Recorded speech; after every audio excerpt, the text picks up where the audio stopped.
Nakagamit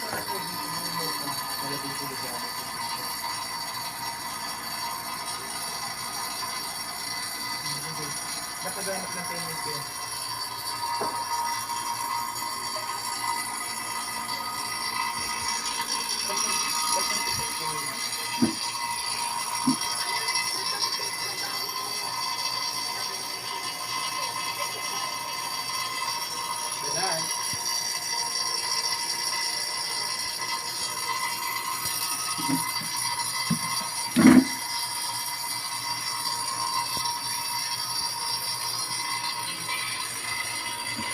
So ayan, binabacuum ko na siya. Ito ang ginagawa ko na Condura two-door refrigerator, frost type. So nag-yelo yung kanyang freezer, tsaka yung sa baba. So hindi siya automatic defrost. Yan, problem niya, hindi siya lumalamig. Then yan, nung chinek up ko yung motor niya, wala na siyang preyon. So it means meron leak yan. So may singaw yung tubo. So mamaya kakagahan ko ng refrigerant yan. Yan para maabsorbahan ko kung nasan yung leak nya. So pag dito, dali lang yan. O dito.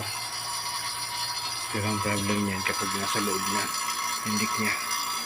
So magre-reinstall ng bagong coil dyan sa loob nyan. Hindi kaya nga lang hindi na mura yan. Medyo mahal na. Kasi bibili pa ng mga coil na gagamitin. Ito yung copper coil na mahaba yan. So kapag may singaw na yung loob nito, yun ang solusyon.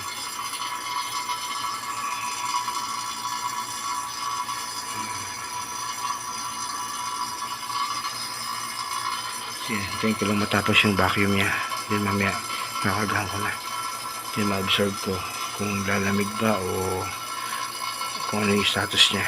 Then yan ang mahalaga, 3 months warranty yan. Then under observation muna kapag ginawa. Kaya mahirap ding mag home service. Ibang kilala kong technician na magaling, so ito pull out 1 to 2 weeks bago ibalik yung rep. So mas mahassle kapag home service.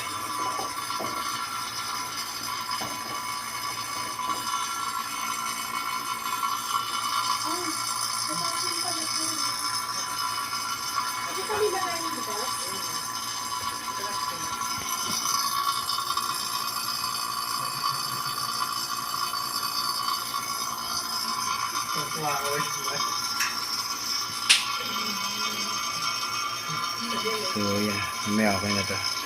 Yan, mahalaga, 3 months warranty. Obserbahan kung nasan yung leak nya. So nandito ba sa loob, yan dito.